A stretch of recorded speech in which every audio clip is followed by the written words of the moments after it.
For board resolution, accept the treasurer's report. Can I get a motion? Make a motion. Second? All in favor of accepting the treasurer's report as printed November 25 to January 26, say aye. Aye. Pass unanimous.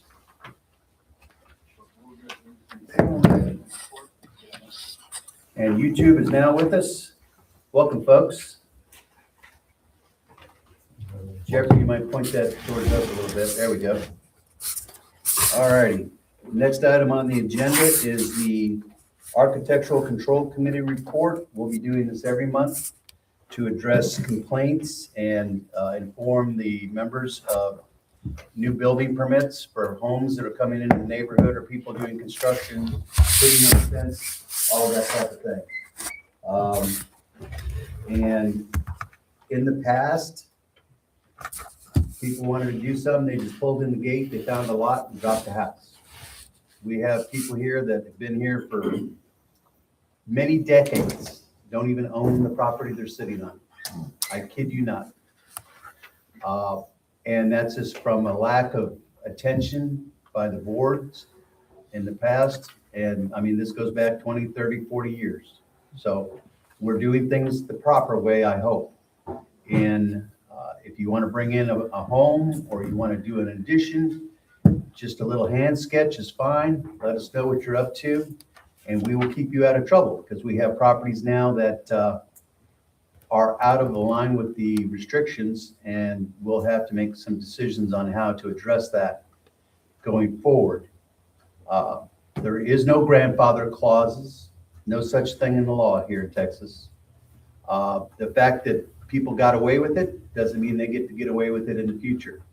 Now we'll be equitable and we'll be fair, but it stops. And we will address each violation of the restrictions.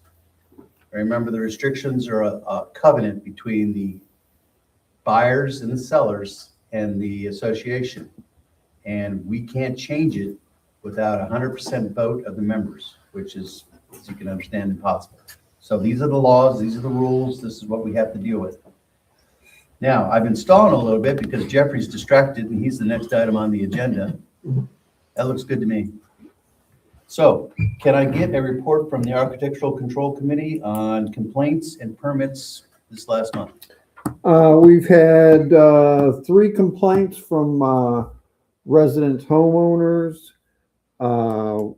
They're all in the process. We have a very nice structured process that we follow.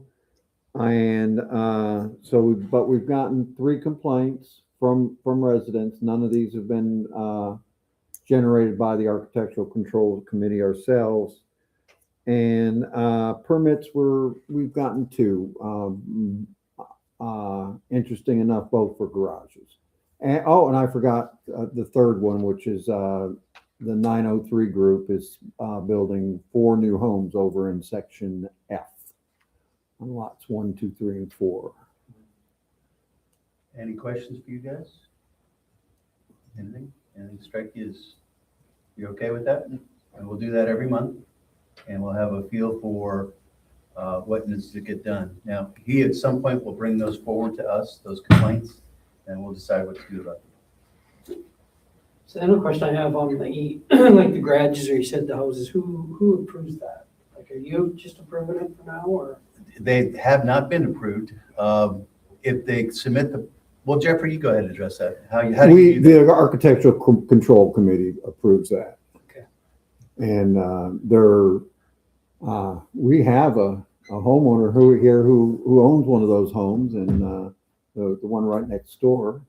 And there's 4 more going in just like that. And, they're pretty simple. They show the setbacks 5 foot off each side lot and rear, and then 10 foot off the front.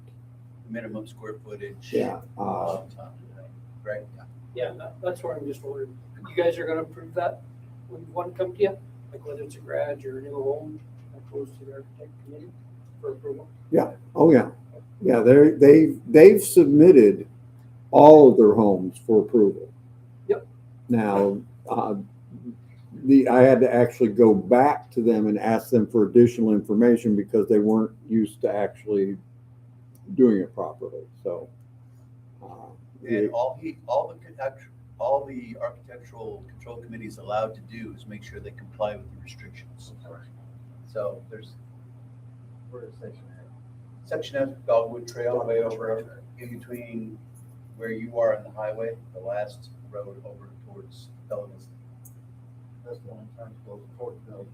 Yes, So that part they just cleaned off out there on the hill as you go around the curve. that's exactly what they're, Put four right there. four right there. And I'm told that they'll fit. Okay, So they gonna fix the road that they're tearing up Yeah. right there because when they, taking the trees out right there, that one curve was washing out.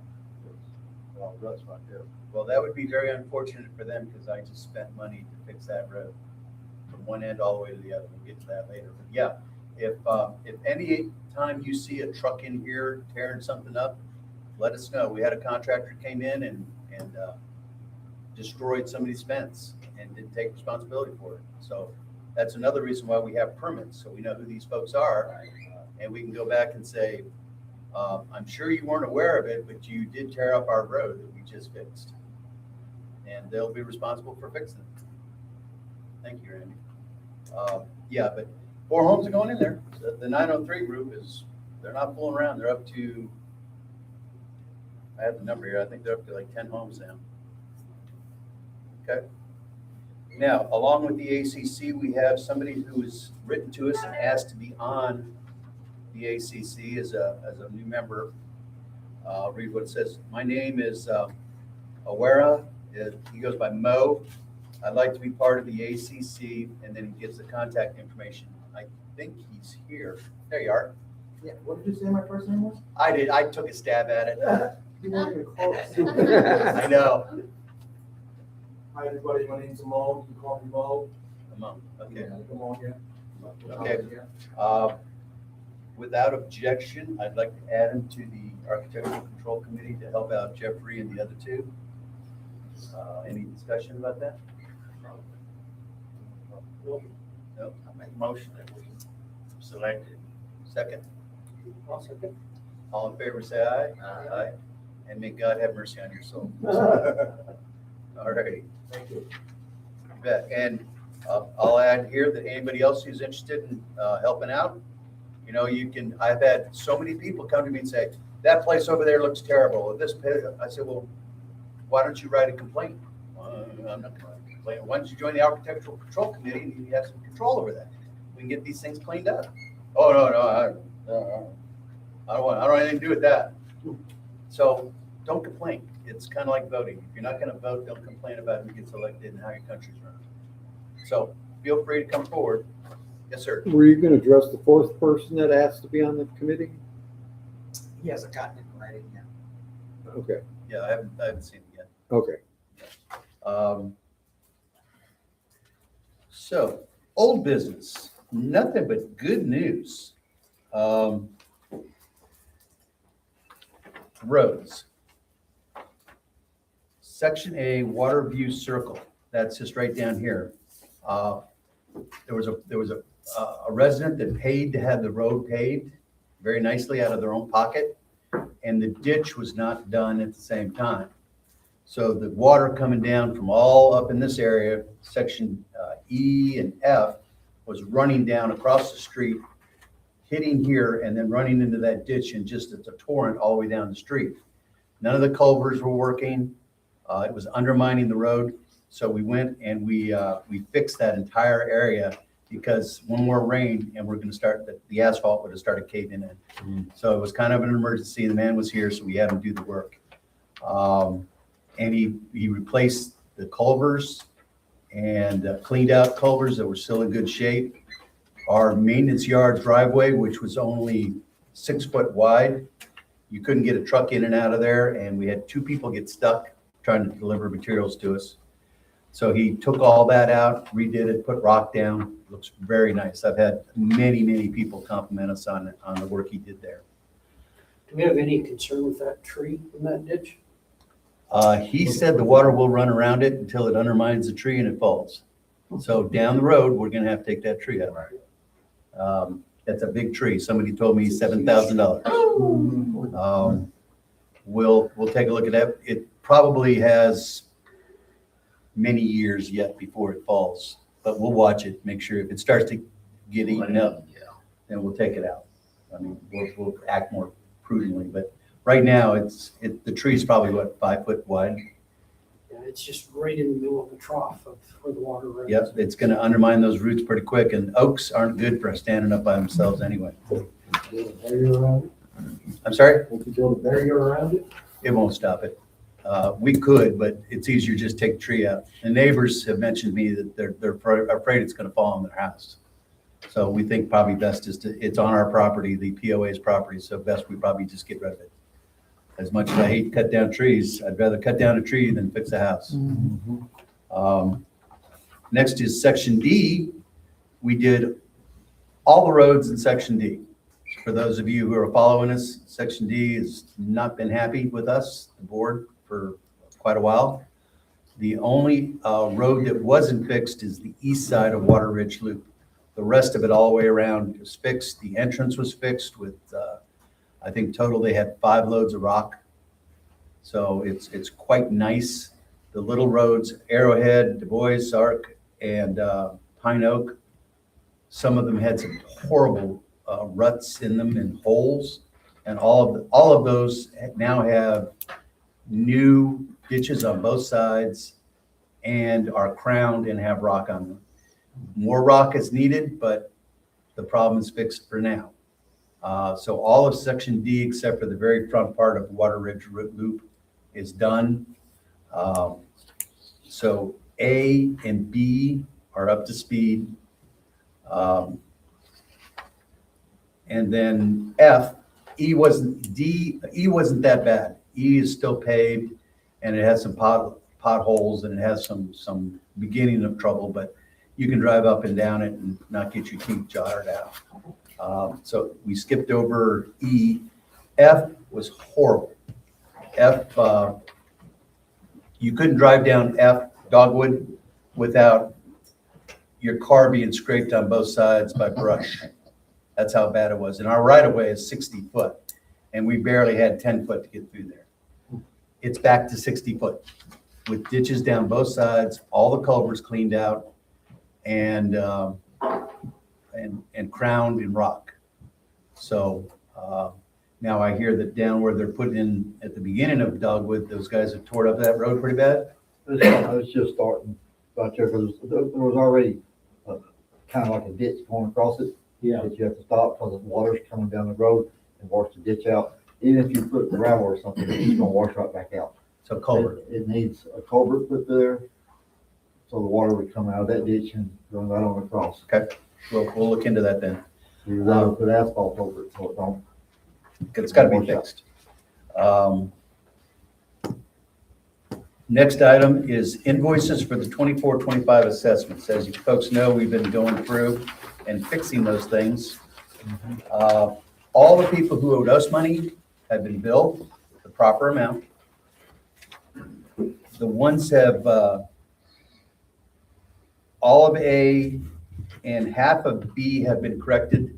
The ones who we owe money to, the amount is about $6,000 total, okay, that we have to refund.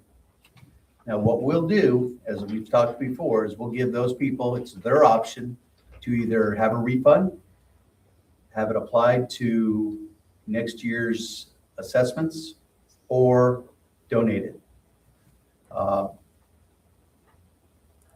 And there's still C, D, E, and F to go through and correct those. And it's about 402 more invoices yet to do, one at a time, making sure every one of them is right. And 865 have been done and corrected and billed, and most people are paying. I'm very happy to say. 402 yet to go that we owe money to, but we have the money to pay them if they want to be paid. And any questions about any of that? Numbers? Okay, all right. So, and we have the second letter ready to go out to them. and it'll include an election letter or ballot, if you will, and they can check off how they want their money treated.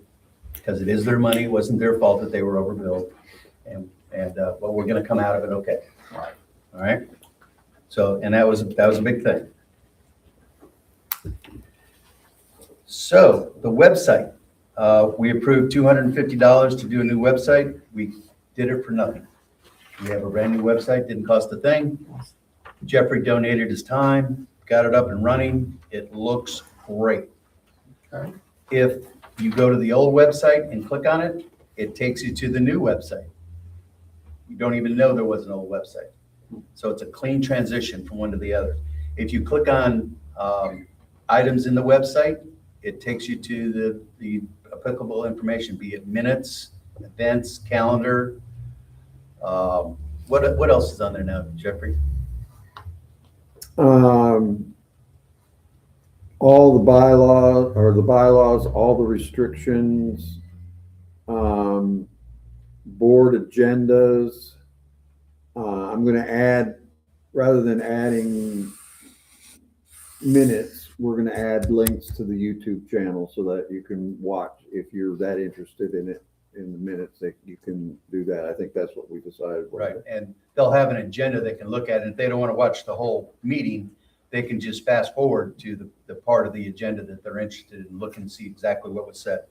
But since we have, we own the domain and the website editing tool is in Lakeway Harbor's name, we have total control over it. We can add things on a daily basis. We don't have to send off a note to somebody and say, hey, will you put this up there? So it's a real learning curve. So there's a comment section in there. So if you want to make comments or have questions, we get a lot of traffic from the comment section from people from the old website, and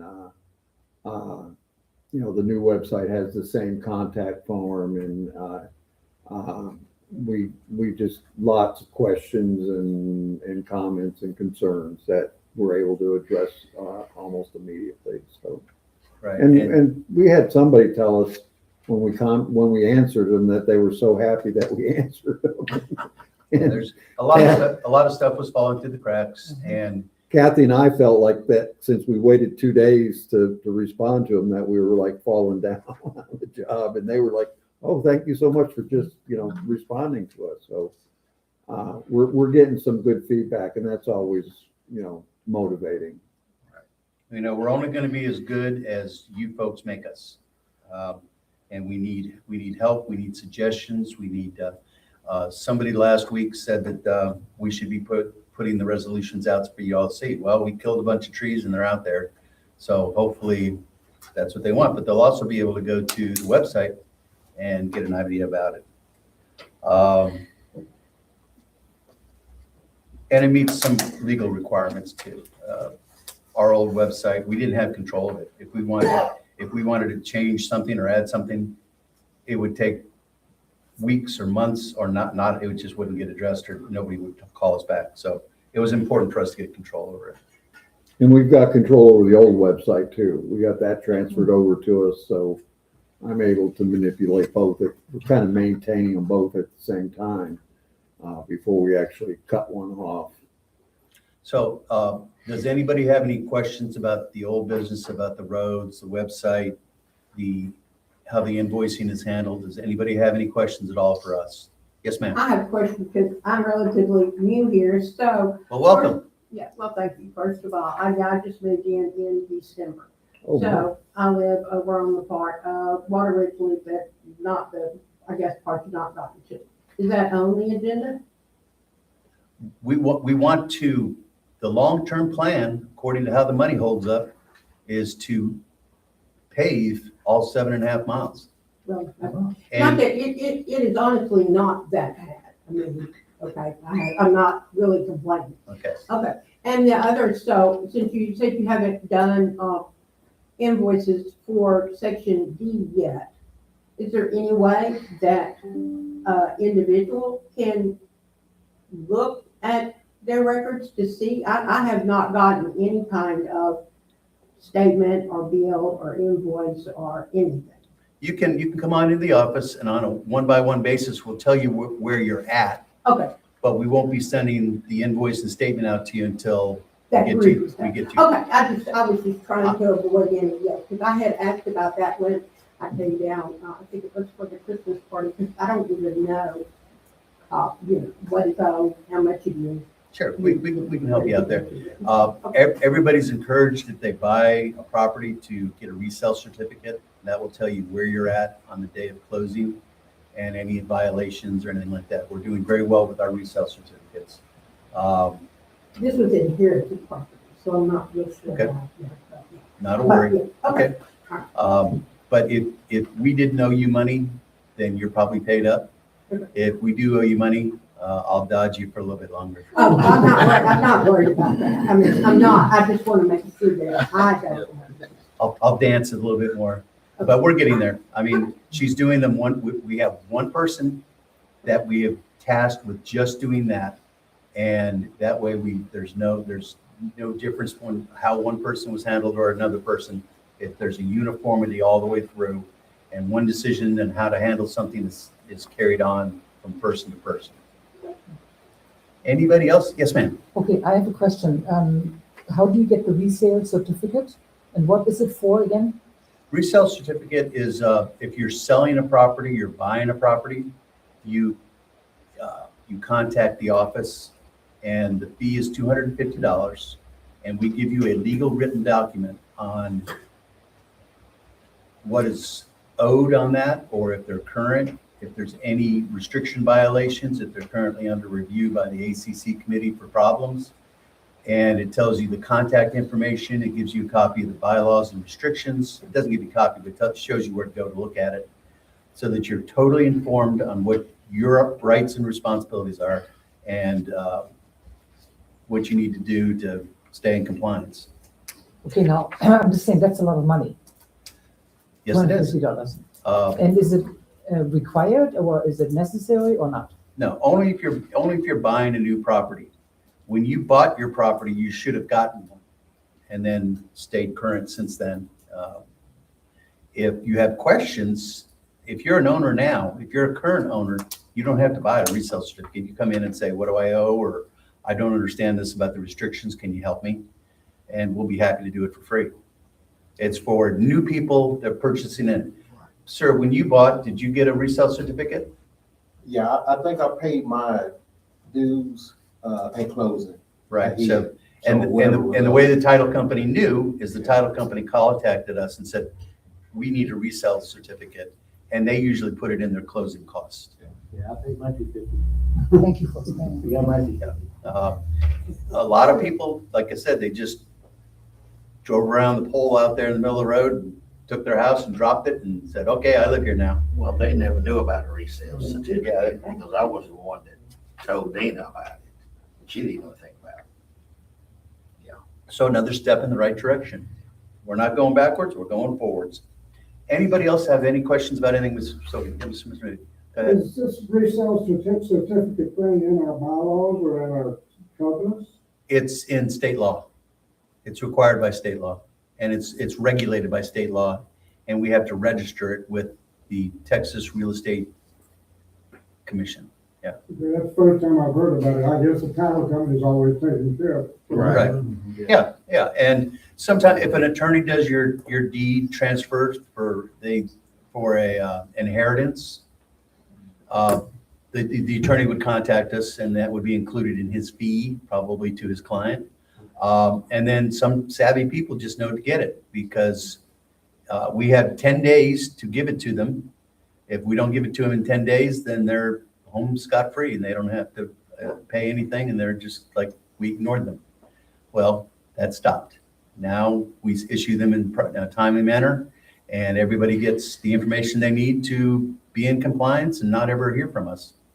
But almost 100% of the requests we've gotten are from title companies. Well, And you don't actually get the certificate, it goes to the title company and it just gives them the numbers to fill in one of those boxes on Yeah, when they do a title. the HUD one. The Yeah. resale certificate goes to the title company? Right. Yeah. Usually, that's usually who contacts us and asks us for it. And then we, within 10 days, we provide it to them. Usually, Because they issue title insurance on your property. And in order to do that, they want to make sure that the POA doesn't have a lien on it, that the dues are current. And then they contact the county to find out how much dues are owed and so forth. So it's not something that we as homeowners would see, but you'll see it on that, what's called a HUD one. Right. And it's all listed down there, and it's one of those things that I've done many times, but never really paid attention to it, because you just, when you're buying a house, you just sign everything. and the state, oh, we have a contributor. We, That's 2 meetings in a row. so we have, we can charge anywhere up to 350, and we charge 250. So we're not topping out, we're not gouging. And our turnaround time is usually 2 to 3 days. We get it back to them. And they're happy about it. When we first took over, there was, in our inbox, there was many requests. Please tell us, we're going to closing tomorrow. Please, please, please. And we got them clean. We got them as much as we could get taken care of, but now we're current, we're staying current. Alrighty, moving on. New business. We already took care of Mo. So he's on the ACC. Spring dumpster.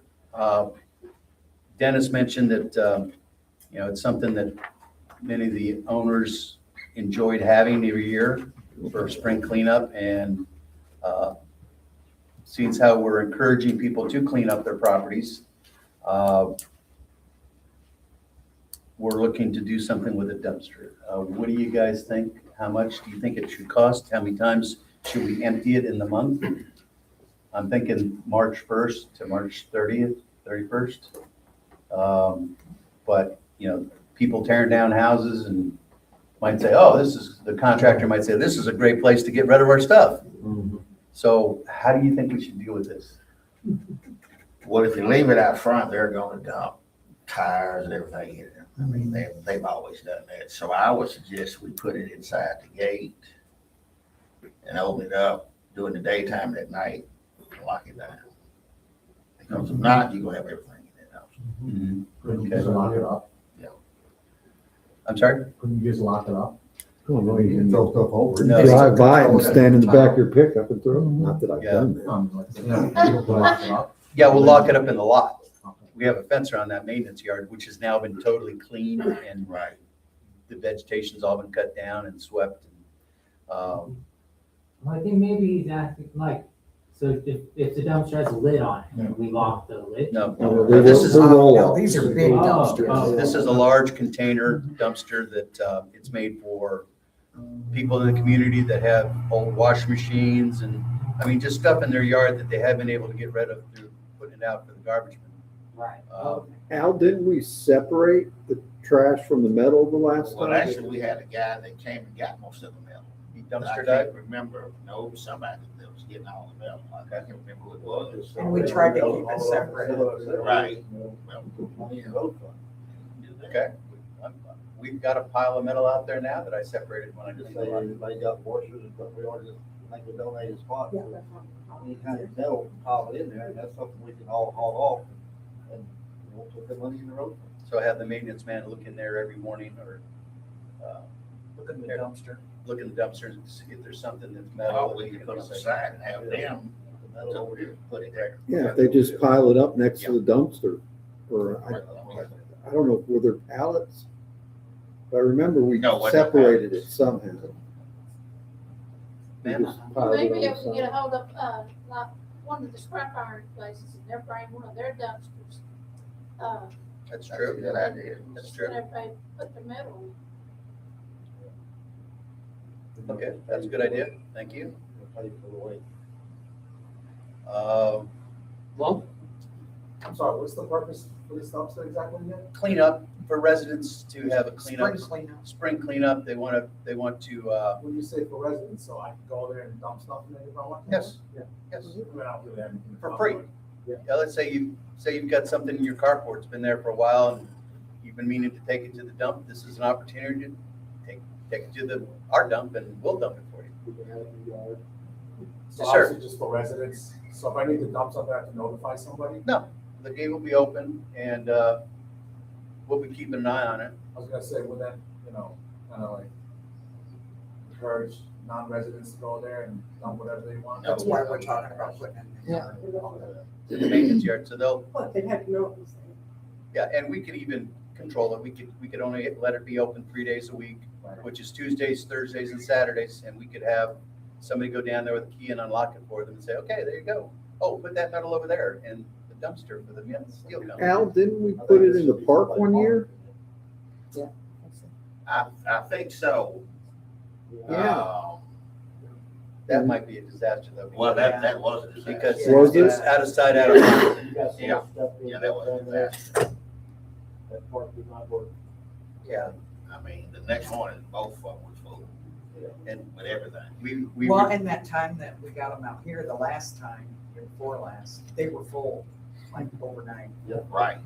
so that brings me to the next question is, how many times do we dump it? If it gets full in the first week, do we dump it and bring it back? Well, I guess if we put it in the fenced area and locked it, we're gonna have more control Oh, Yes. most than definitely. we did when it Yes. sat. Right. Yes. So Yes, to but me, if still, there might be people, I mean, it may not take long, so, most of, I moved in here from Gladewater, so Gladewater does a, free duck day.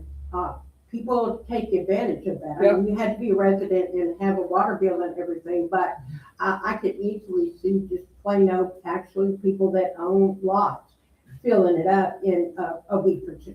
and there's gonna be bad actors that Oh, yeah. don't like. Well, yeah, but But I think if we set it up where we do, I like the three days a week. Right. We unlock it, leave it on for those Right. 3 days. Yeah. Every evening we lock it up. Right. And to me, if it gets full in a week or 2 weeks, we go empty it. Right. But we said we'd run it for the month of March, right? Okay, so, yeah, because some people might not be able to do it in the first 2 weeks, but Exactly. they don't want to lose out by the end of the month. Say, well, I wanted it, oh, it's only one time? Well, that didn't help me at all. And Okay. having it available on Saturdays, I think, is important.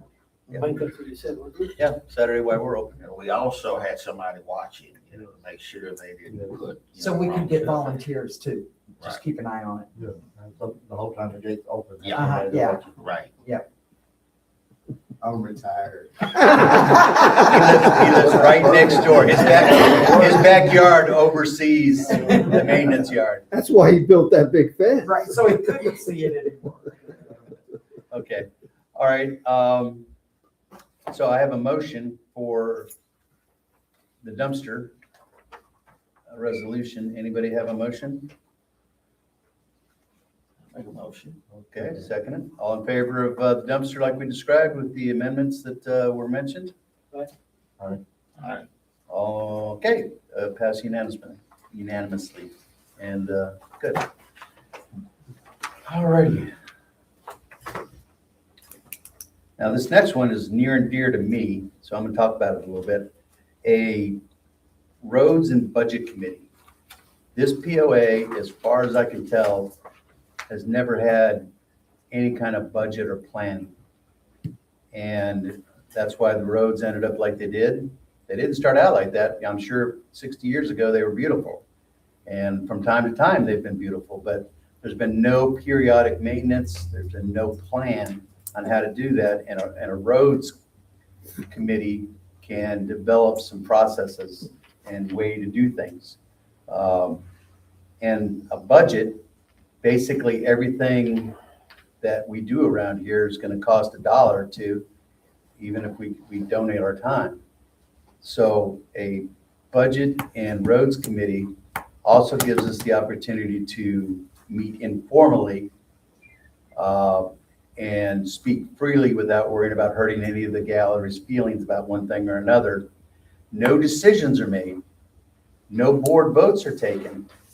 No minutes are taken. It's an informal setting where it's a work session where we discuss what needs to get done, how to do it, come up with some ideas, discuss the Super Bowl, say, okay, back on subject here, guys.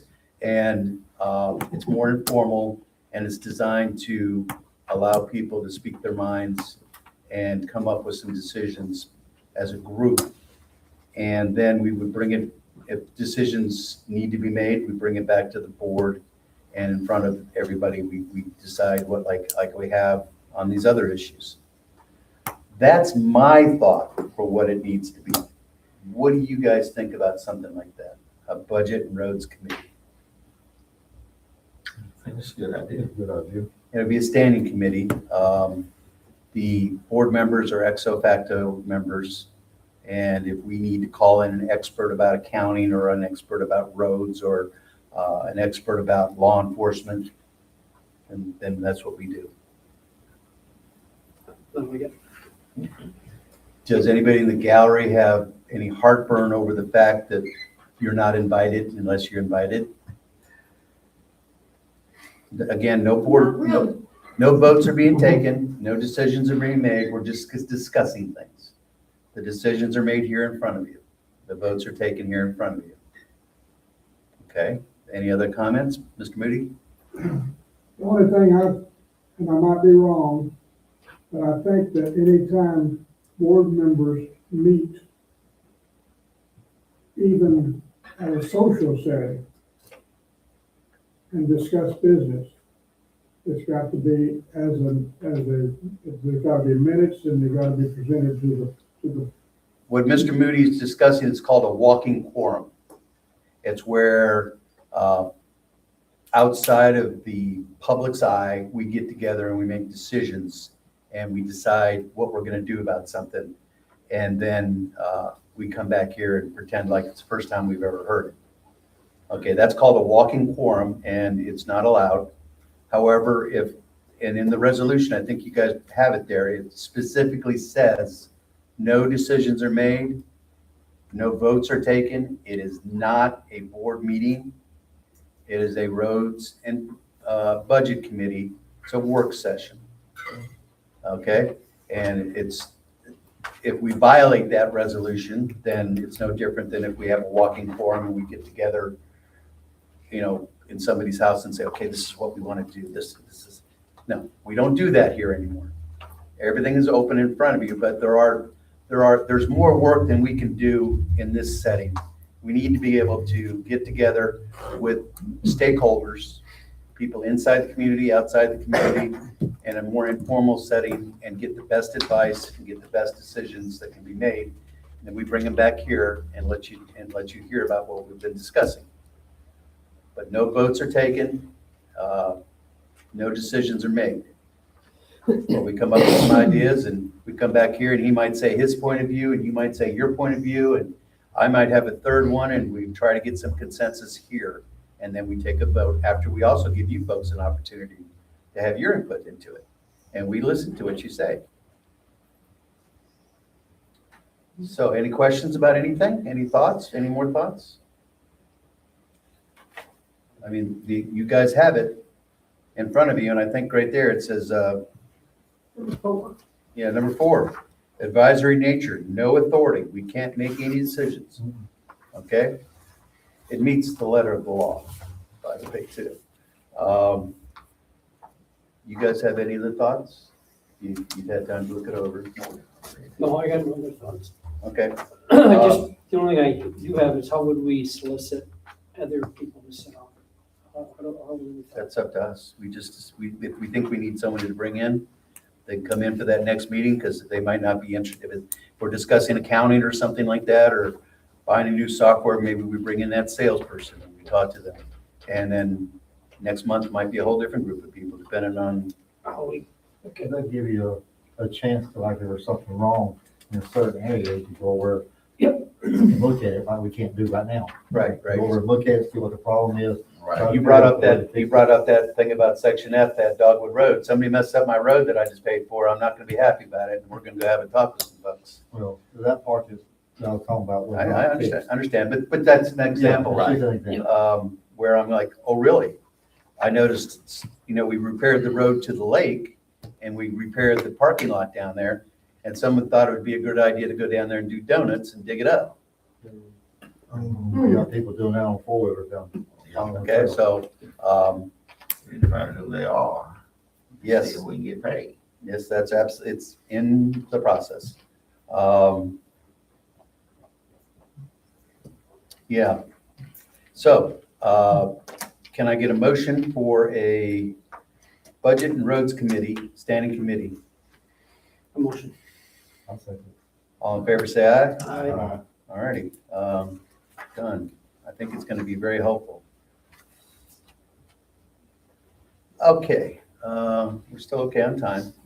The next item on new business is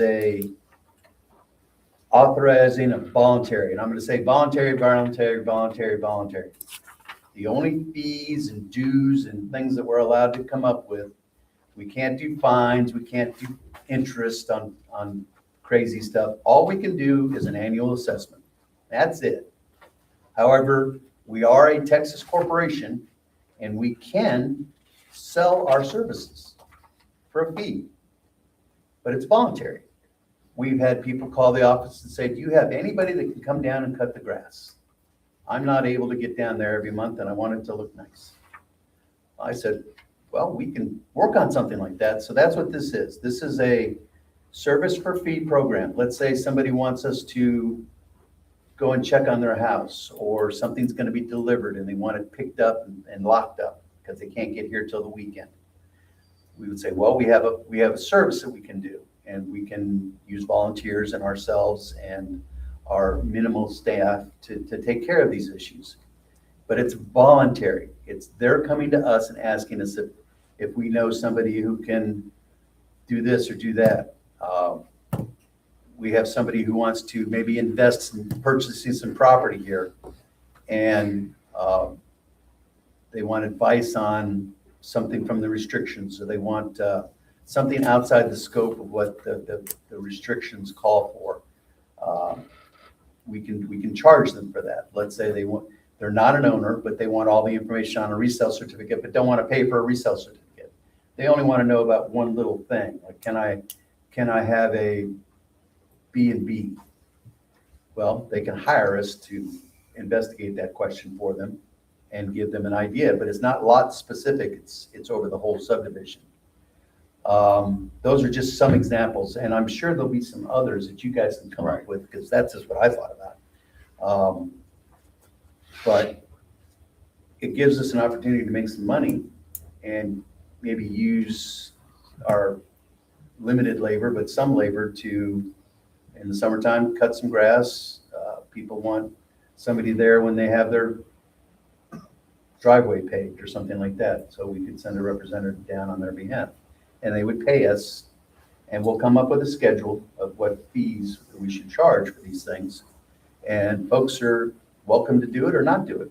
If they want to dump stuff around other times of the year than when we have our free dumpster, say, well, yeah, we allow that, but we charge you $5 for a washing machine or something. I don't know, whatever you guys think is fair. They want to borrow the tractor. Okay, well, I'm okay with borrowing the tractor as long as you take one of our drivers with it. Okay? Yeah. And we'll go and dump the dirt in your backyard or plow down something that you need mowed down. But we're not gonna let you borrow the tractor, but we'll borrow, you can borrow the tractor with a driver that we know is competent. We just had the clutch fixed on that tractor and it runs great. We're running all over the place fixing things. It's very, very good. It's very nice. The man told us that it'll last 100 years, just with regular maintenance. Now we've got it up to speed. It's a very stout tractor, just the right size for us. Now, what he's saying, we're not gonna do any solicitation as far as trying to go out and, it's purely a volunteer thing.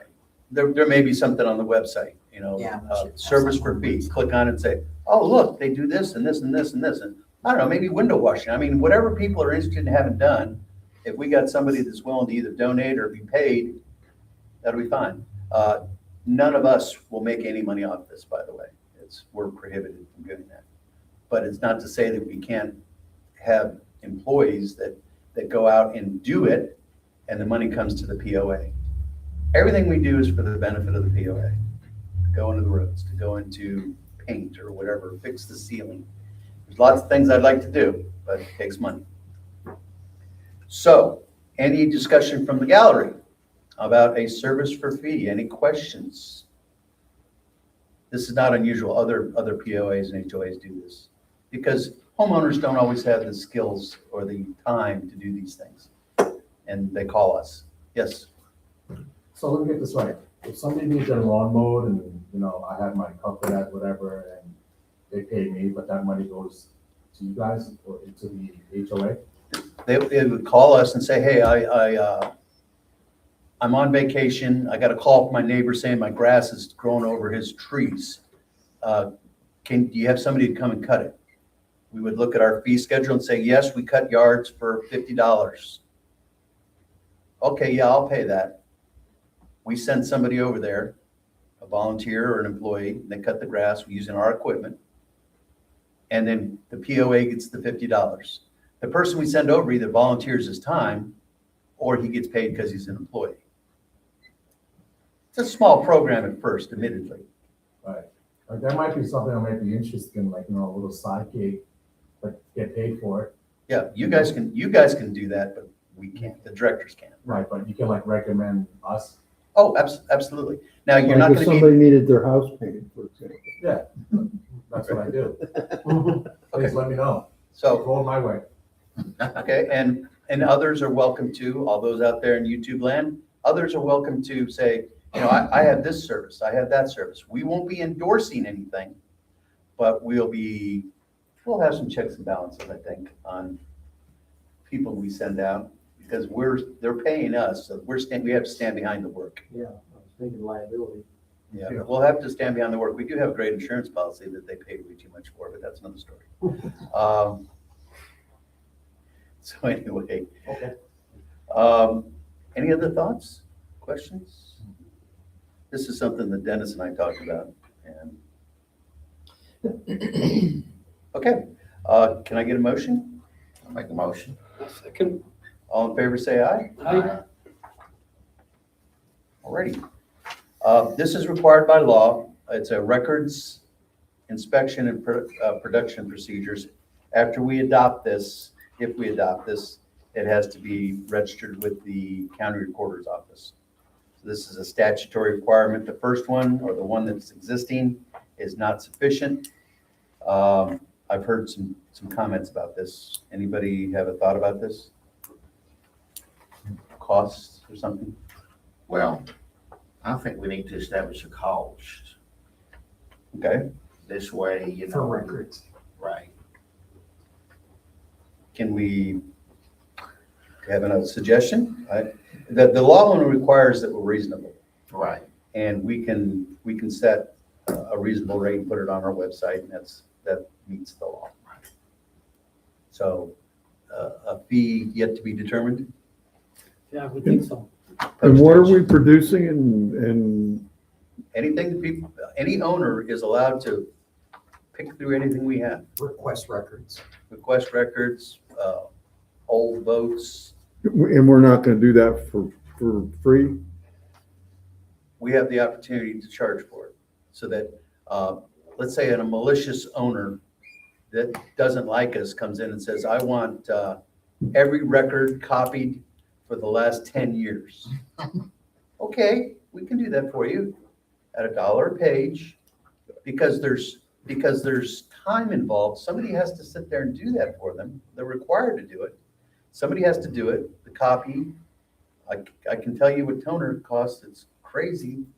So there's expenses in providing what they're allowed by law to get. The POA can charge for that service. Have to be reasonable. Reasonable. Now, would that be for somebody coming in and asking for a copy of bylaws and restrictions? We can refer them to save them money. We can refer them to the website. Look, I like you. So, but I mean, people may want, typically a lot of times it's in anticipation of a lawsuit. They want to see minutes, emails, whatever they want to look for in discovery.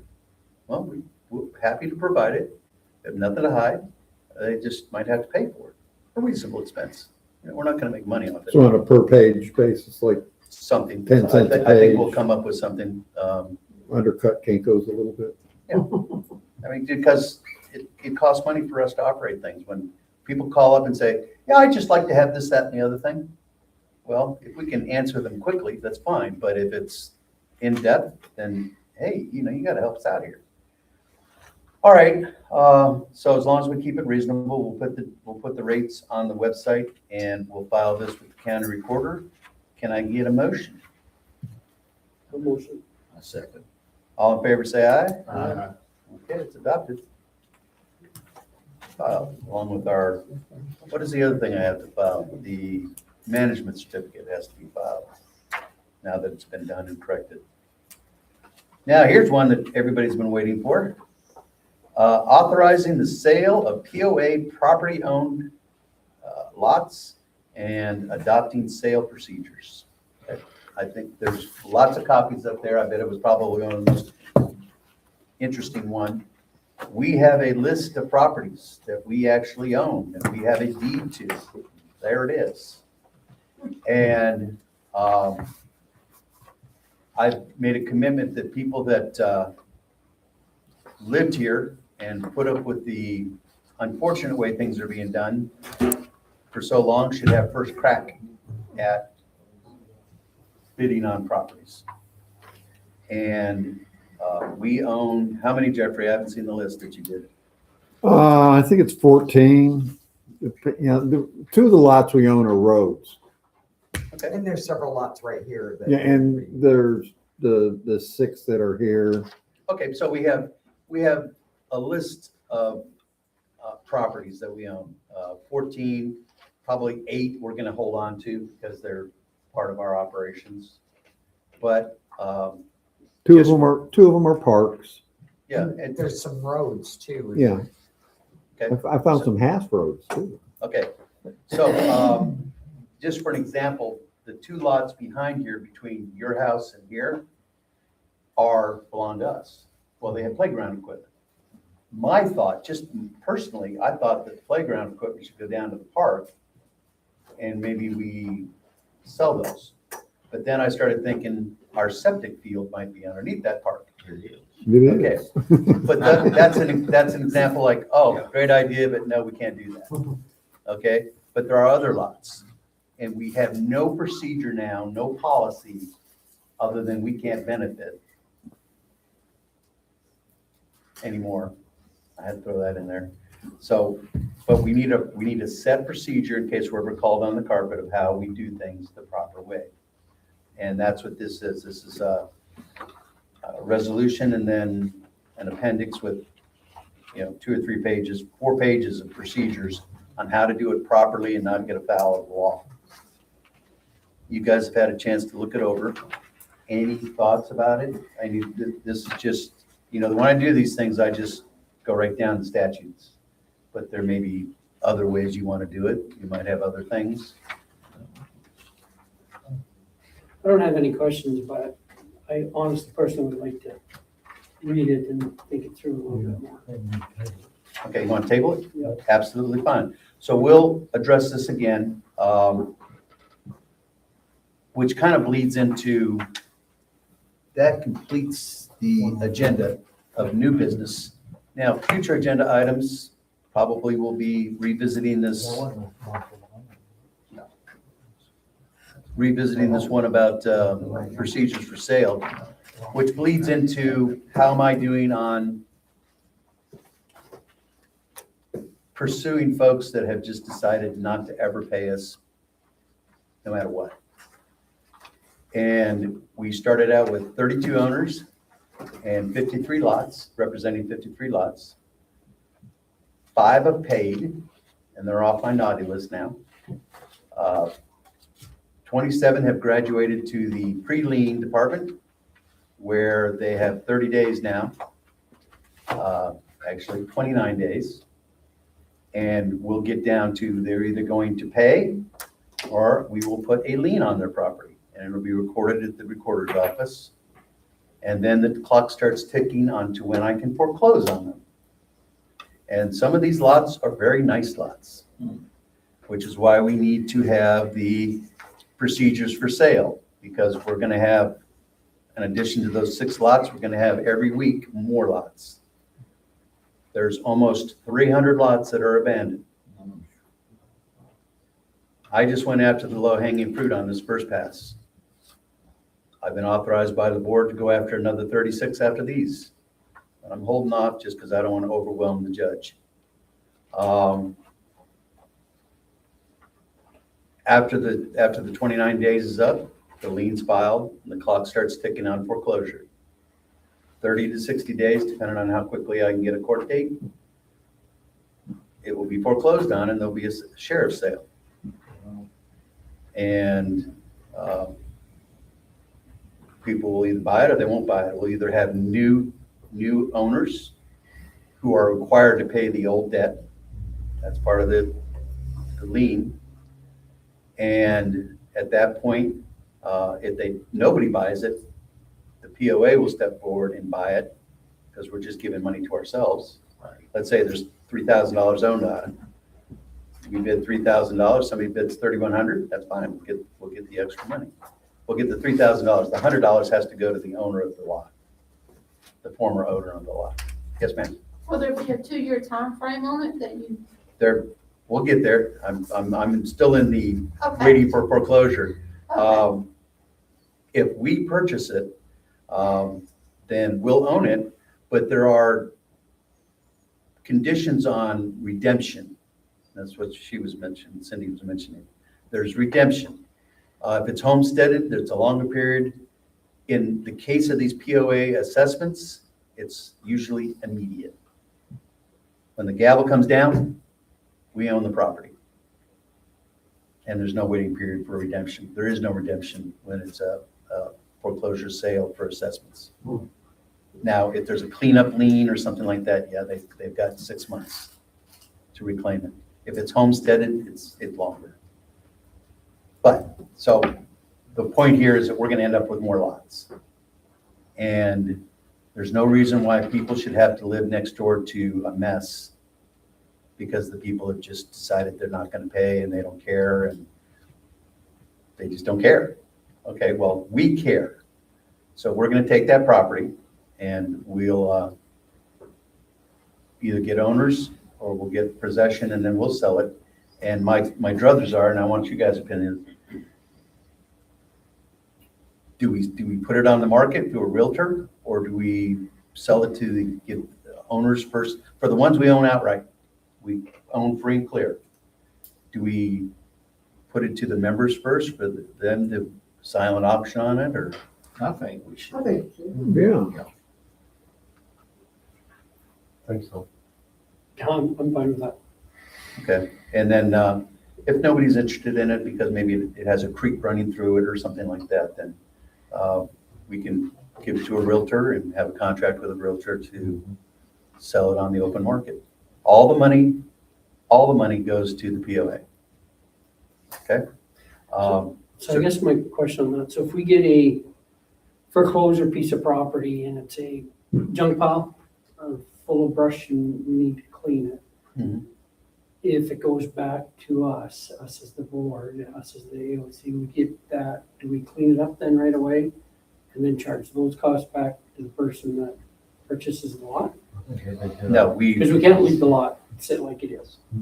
So somebody could just buy it and just leave it like that. Yeah. In your example, if we ended up with the lot, we own it, the POA owns it, then we are the new owners and we have the same responsibilities that any other owner does. So we would clean it up. There's no way around it. We have to be good citizens. All of us have to be good citizens and good stewards of our properties. And I think from the sale of the properties, because property values are going up here. They're going up every week. So we will have the money to do the cleanup. We have reserves, we have income coming in, and I guess Patrick, my ask is that you get the lot, we clean it up. So we're gonna spend some money, we're gonna hire somebody, we're gonna clean it up. yes, Say if some member comes now wants to buy the lot, after we clean it up, we still get the cost to clean up that. Oh, yes, we'll add that to the cost. I just Absolutely. wanna make sure we're No, clear. have to. Oh, yeah. No freebies. No. Or we could sell it as is with the idea that included. if they don't clean it up, We've got so many they, days. they get to talk to the ACC, Foreclose on them again. and then we'll I wanna stay away clean it up, we'll put a lien on it, and we'll own it again. Well, if you sell it as it is, could you just put a certain date on it, say it's gonna be cleaned up by this date? It's kind of a messy way of doing it, but we can tell them that they have 60 days to clean it up, or 90 days, or whatever they think they need. And then if they don't, then they have an ACC issue to deal with. I would rather just have the board clean it up. Could you put it in the stipulations of the sale? It just complicates things, but yes, you can contractually agree to almost If they anything. don't have it cleaned up by closing, don't close. Oh, there you go. Okay. Mr. Moody, yes, sir. If the association ends up with it, to sell it, they gotta notify the membership, is that correct? Are you thinking of something in the restrictions that requires us to notify the members? Just from a legal standpoint, if the association is gonna auction it off, I got to be able to know that. I think it minimum needs to be posted, and a certain amount of time needs to go by to people to become aware of it. But the concern I have is that all these people who don't live here, that's most of the lots you're probably gonna be trying to sell anyway. They don't even know they own them. Right. But true. most of these people that maybe live in Lubbock, and they're gonna sell a lot right next to their lot, they might want it. But how are they gonna know about it? I Okay, think so, you gotta let them so know maybe that. we should have a procedure to where We could use the we website. notify, well, but we could actually proactively notify the people around there that, are you aware that your next door neighbor lot is now owned by us, and would you be interested in it? Something like that. Do you think that would work, Mr. Moody? I don't know, it just depends. I'm thinking that the whole membership needs to know what piece of property and when it's gonna be sold. Okay, I think, That legally, we don't have an obligation to notify anybody. Other than at the open meeting, when we vote to sell something or put something on the market, that's their opportunity to become noticed. You know, but if just this group right here knows about it, I don't think this will work. It's not our obligation to have people come to the meeting. That's It's our obligation to give the opportunity for them to come. They can watch, we now have the opportunity, they can watch it on YouTube. If they're in New Mexico or California, they can still watch. If they don't choose to, I like your idea of notifying the people around it that they might be interested in purchasing, but we have no legal obligation to go and hunt for people to drum up business. No, yes, if you put that out, particularly if it's on the website, if it's out available, I mean. There's no it's not notice required. Yeah, there's no requirement to actually walk up to everybody and say, hey. As the board conducting business, we have to be transparent. And I guarantee you, we won't put anything on the market or offer anything for sale that everybody's not already aware of.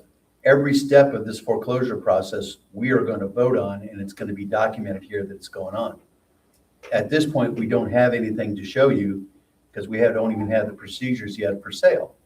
But in the procedures, it talks about notice, documentation, how it's the fair market price and all those types of things. But we don't have no obligation to, hold anybody's hand. If they're interested in lots and stuff, there are people out there that they can hire to keep an eye on geographic areas. They can tune into YouTube. I can't make it any easier than that. They don't even have to get out of their living room. They can sit at home and watch. Fair enough? What do you think? Am I being too harsh? No, I want an opportunity for the members to have first shot at it. But I'm not going to call 1,267 people every week and say, this one just became available. And then next week, another 1,260, this one became available. It's too burdensome. That's why the law doesn't require it. Yes, sir. Is it possible maybe just to do like a one-time notice, like that, instead of calling like every week, maybe there's some way that you just send out via mail or an email to everyone to say, hey, this, coming up in this next year, lots will be going on sale. If you're interested, like, please tune in with the YouTube. It's Like, gonna be maybe a- one time? It's gonna be a weekly event that lots are coming for sale. My hope with the county clerk is that we'll do 5 to 10 a week. And that won't overwhelm the judge.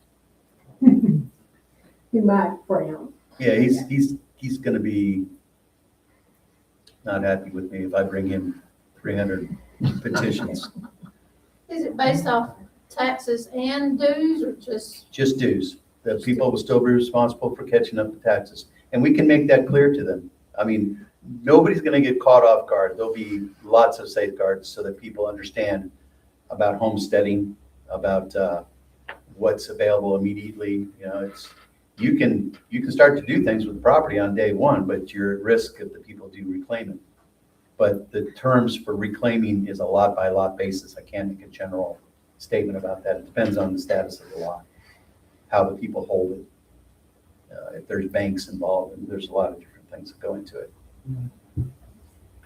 Yes, ma'am. Isn't there also something that the county does? I guess the county does, if somebody owes, the property taxes for so many years, where it goes to auction? Yes, we have, and you guys are all encouraged to become informed about that if that's interests you or anybody watching at home. There are tax sales that go on every month, lots in this subdivision. March 3rd is the next one, and we have 3 owners that are having their properties sold, representing 6 lots from $3,000 to $109,000. So some of them are nice lots. Are they already on the website? Yes. Now, we don't control that. No, they're not on the website yet. No, the county. No, no, County not website. the county. No, they're not. They're not on the county website, but they're on the I looked attorney. today. The attorney for the county's website now Yeah. has them. And it's a process.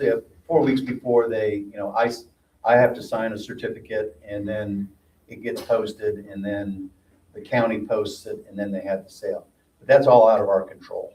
That's a tax sale for taxes. We can piggyback on that, and I'm filing motions to be added so that when the sale goes on, not only are they sold for taxes, but also for assessments. And the people that buy it have to pay, and then we get a check from the attorney for the county. I recommend all of you get legal counsel before you even get involved in any of this. I'm not a Texas attorney, and I'm not giving any legal advice. That's my disclaimer. But happy to have you bid on these properties, and fair and transparent. If you have a use for it, great. All right. Anything else? No? Anything else I want to think about?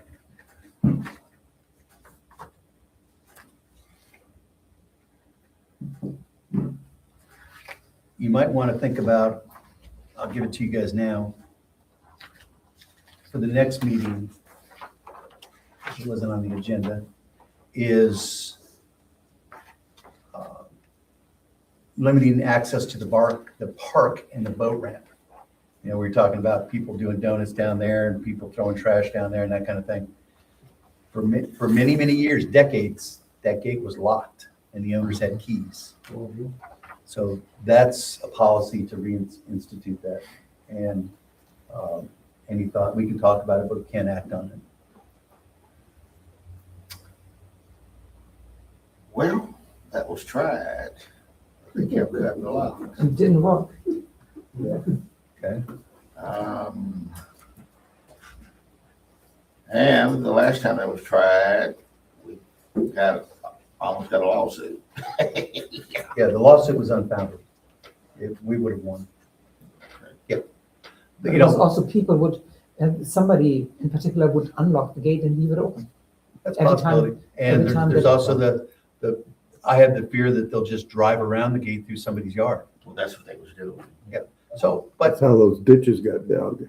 yeah, you some of recall. that, so you guys look that over, and I mean, it's something we can talk about. It's another way to raise money. Because right now we have people from outside the community coming here to go fishing, and they're parking in our lot, they're using our boat ramp. They've actually been pretty good about using the trash cans. We're emptying them every week. We put new trash bags in and they seem to be using them. Yes, sir. Whatever the board does on that, number one thing they should keep in mind is the type of people they're dealing with out here in Spots. I've lived out here for a long time. I've seen that park, I've seen it locked. They put super glue in it. I have personally welded the chain back on that gate, I don't know how many times, because they hook onto it and break it off. I have said for numbers of years, the best thing to do with that park is to close that gate and weld it shut, because it's gonna always be a problem. Okay. How do you get to the boat ramp then? Sorry? How do you get to the boat ramp then? You don't, but all I'm saying is if you're concerned Okay. about the park, we've had the constable. I used to have Andy Duncan's, but he was constable. He'd have a constable rotate through over here at night. The sheriff would come through here at night to keep them out of the park. We've done everything. Okay, But so we're talking to the it's a people- battle. It's a battle we have to fight. We're So, talking to the people here in this room, they're gonna take care of it. But you talk to a lot of people outside of this room, and it is a problem. That's all I got to say. okay, which brings me to, so think about that, folks, and what we may or may not want to do. Which brings me to another conversation I had with the what do you call him? Chief Deputy. He's the number 2 guy in the sheriff's department. And he's very interested in helping us in any way he can. He informed me that I didn't know, maybe one of the prior boards knew, but they're actually running a number of operations in the subdivision. And they are looking for certain people and certain activities, and they're ongoing. He said, just sit back and watch. He said there's a number of undercover officers in the development every day in unmarked cars, that there are increased patrols in marked units. He asked me permission if he could stop and talk to anybody, because this is private property. And I said, you have open access to come and go as you please. If you would like, I will build a break room off this door right here. And we will supply you with donuts and cookies and coffee, and you can do your reports here. Your deputies can park their vehicles here. He was thrilled. But he says, we are behind you and we are there. You may not know it, but we are there and we are actively working to help, because we've seen that you guys are also willing to help. I then discussed with him, and we have to talk about this. They talked about it 8-9 months ago, but it didn't get anywhere. As a reward program. He says that we can add on or piggyback on their Crime Stoppers program that they've had all along, but it kind of fell out of interest for a while, and they didn't promote it. They didn't advertise the crimes and such. But he says that we're welcome to piggyback. I told him also that we might be willing to put some money in for people that are arrested and convicted in this subdivision of a felony. That if somebody reports a crime and that person is arrested because of that tip and convicted of that felony, that we would supply through Crime Stoppers a reward to that person. And they have mechanisms, he says they have mechanisms to keep people anonymous and that type of thing. But that actually impressed him. He says, well, you're not just talking, you're willing to put some resources. I said, yes, we are. We want a nice community. And people who don't even own property here and have businesses here is not appropriate. The only use for our lots is residential, not commercial. So think about that, guys, and how involved we want to get with that and how much we want to get behind them. But they are welcome to come, and if they see somebody riding a bicycle down the street that looks a little out of place, they can stop and say, hello, how are you doing today? And act accordingly. So any thoughts from you folks on having deputies looking over your shoulder here and there? Mo? I see a lot of that because I live right there. And this road right here happens to just be like the main hub. I mean, you know, this is many houses down that direction and that direction. This is like a highway, essentially. So I see a lot of like suspicious people at 2, 3 o'clock in the morning. You know, because I let my dog out. She wakes me up. I don't get any sleep. Sure. So I'm a light sleep. I wake up to everything. And, you know, I'm always looking at the road, you know, looking at my dog. And plus, you guys have street lights and I can see everything. I can't make out faces at nighttime or even during the day for that matter. But you can just tell that they, you know, they're usually carrying like bags. They look all disheveled, you know, and it's just, and they litter on my side of the road, which makes me very angry. You know, I go out there, there's cups, there's wrappers. It's like, it's annoying. You know, I don't like littering. I hate it. And I don't want it on my property. And, I mean, you know, those guys I was mentioning with the 4-wheeler, I just have to go by like 3 times. Cindy? And those guys are up late at night too. They obviously don't work. I mean, 2, 3, 4, 5, 6 o'clock in the morning. I got it. That's when they're working. That's when their customers are out there. Cindy? What about a gate? What about having a gate? Well, in our restrictions, you know, a lot of times our restrictions don't address issues that didn't happen 60 years ago. But one of the things that specifically says that we can spend money on is a security system, security guards, gates, limited restricted access. It's something, if we ever get some real money, we might think about having somebody out there at the gate at night or maybe 3 days a week or something like that. The constable and the sheriff's department have both offered off-duty officers if we're willing to pay for them. Yeah, it was reasonable. It's like $25 to $50 depending on when, an hour. And, you know, and they are here not to answer calls, Right. but to deal with us, be our eyes and ears. And if they need to, you know, they're 24 hours, they're on duty. They're sworn officers and they all have radios and guns and they can call for backup if they want to arrest somebody. And it won't take long.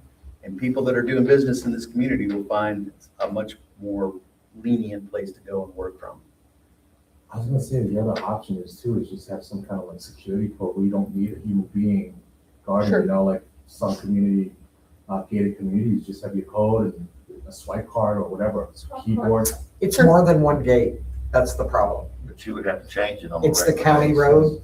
Yeah. There's Yeah. residents all down that road. Yeah. Section B, section C. It Right. could create a lot of traffic too.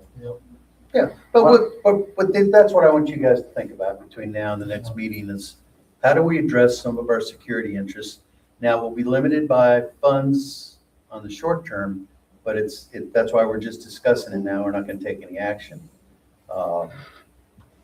Things that we can do, and if you folks come up with any ideas, please, you know, we're here 3 days a week. Come on in. I Give us just a wanted call. to add the 4-wheelers. Look, I understand there are some people here that have like really, you know, I've seen some kids and their parents driving around. I don't have a problem with that.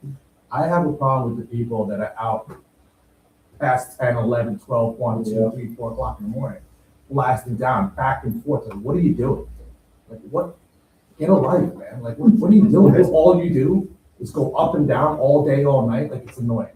It's some of them are really, really loud. It's obnoxious. And they go behind my backyard. There's a vacant lot there. And it's just deafening. It's like shakes my house. It's so loud, some of them. Like they're supercharged. I digress. Well, if you give me names and addresses, then Tell me how I'm supposed to do that, because now I'm gonna have a target on my back. no, you don't. No, Sorry. you won't. No, you won't. What I can't. This catch is a them. very common problem that we have here. We had a situation just this week where a resident filled out a complaint form. And I said, well, the best way to handle this is by getting you two in here. I said, can you wait a half hour? I got the person with the mini bike in, sat them both down at a table. One apologized, said, I will put a muffler on that sucker today. And the next day I saw him, he had a muffler on. He apologized. They felt better about each other. There were no cops involved. And he put a muffler on it that day, like he said he would. And the next day, he was driving by, it was like just a hum. Now, I don't mind that. but that's because somebody complained, I got them together and they fixed it. You have to identify who these people are by some non-threatening way, some way that doesn't put yourself at risk. And you can figure out pretty quickly where it's coming from. You may not know who they are, but you know that. I got a full description of a couple Well, of them. I got no problem going up, knocking on the door, going, "Hi, I'm from the POA, and I'm just here to say, we've had some complaints about that light there. Is there anything I can do to help you with it?" And that sometimes is enough. It just being very nice and offering to help. And do you need a place to go and live? Well, There's room in the prisons. Right. Let me help you. Yeah, I mean, yeah. So, I don't think they. A lot of complaint, give us something to go on, and we'll do what we can. The best thing Yeah, to we do, did. the best thing to do is to call the sheriff's department and say, we need additional help down here.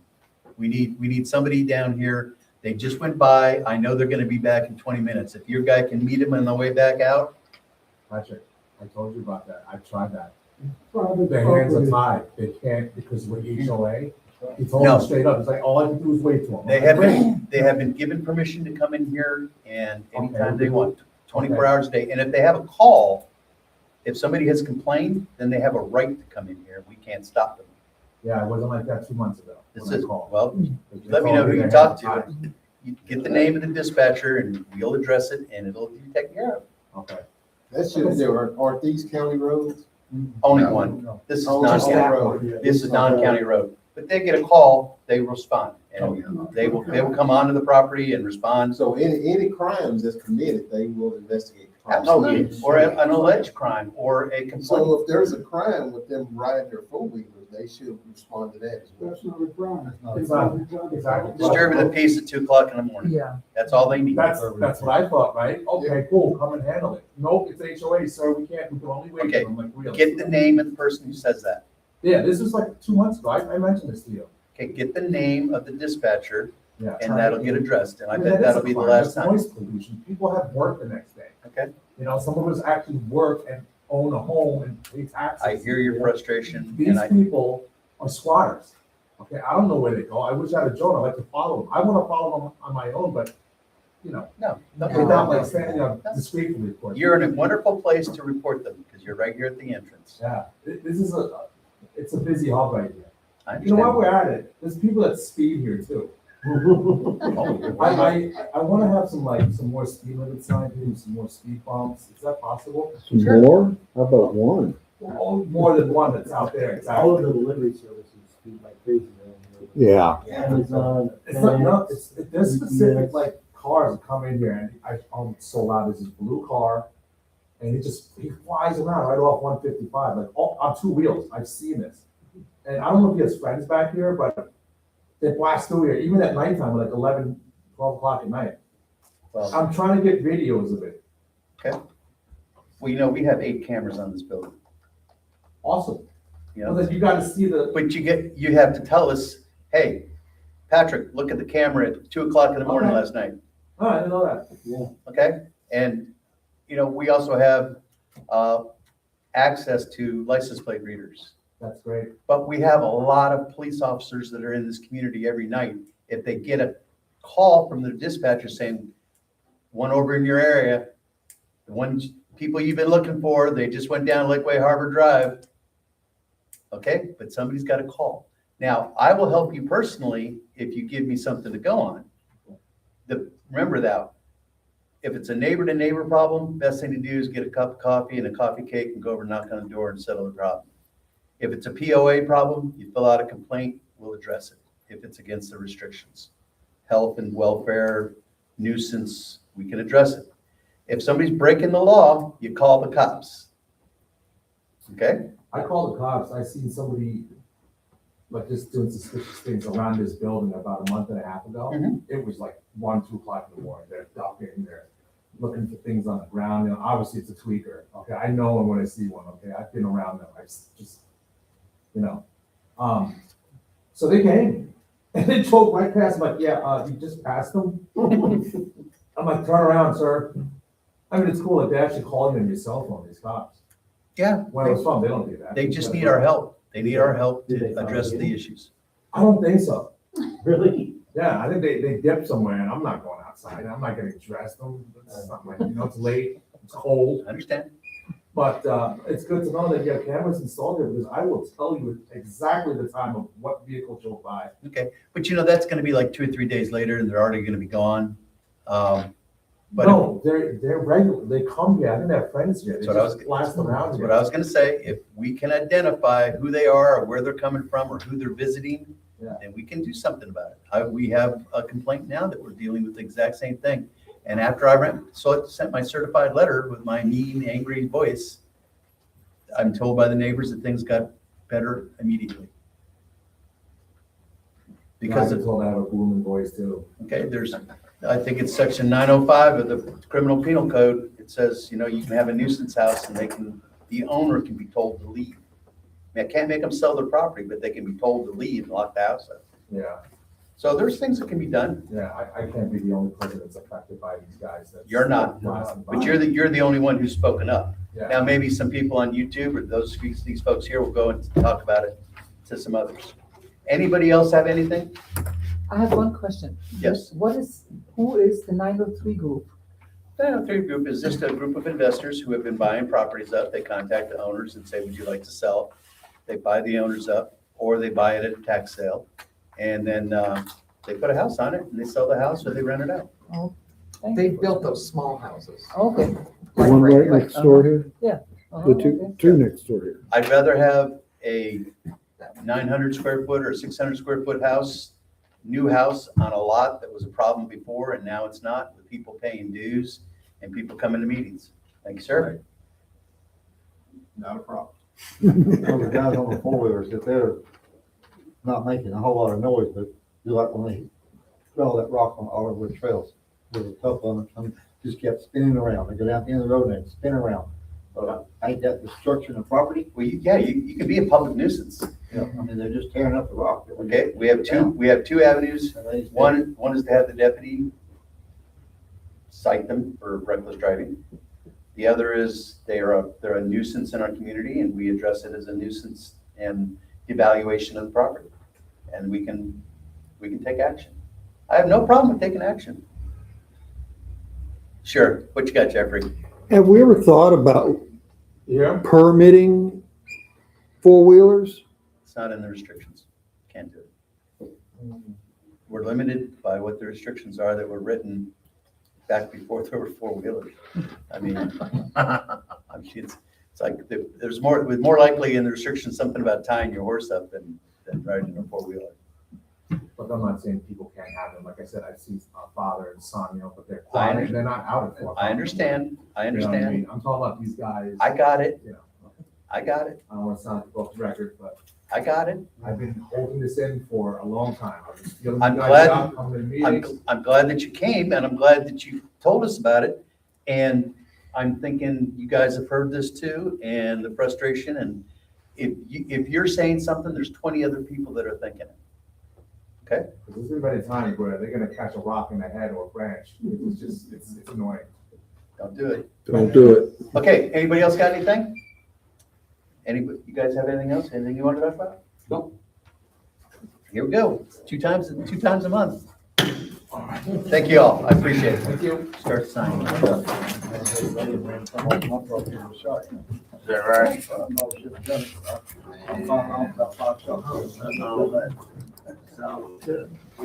Never in my house.